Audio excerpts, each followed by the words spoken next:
Will hybrid AI be able to build a really strong AI or an AGI?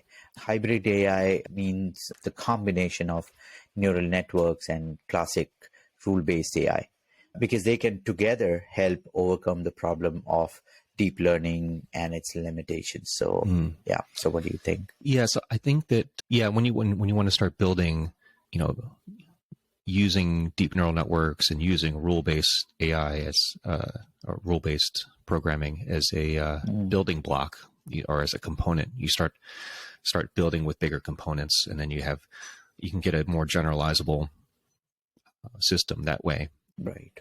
So I think that the system that will result in an AGI, I think you would necessarily have to call it hybrid, but maybe not in that sense. It would have to rely on something more than just neural nets, more than just rule-based.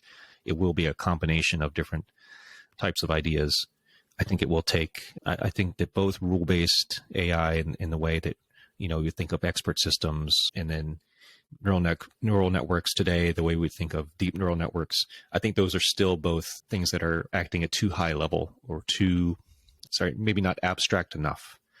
And that there's some sort of lower level framework that allows models of reality to be constructed on its own. Models of understanding is what I mean by models of realities.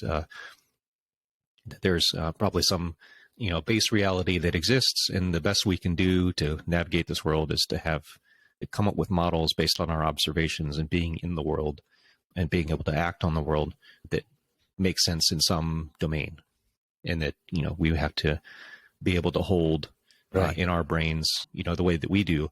We would have to be able to hold, or the AGI would have to be able to hold multiple models that are sometimes conflicting with each other, but are, at different times useful.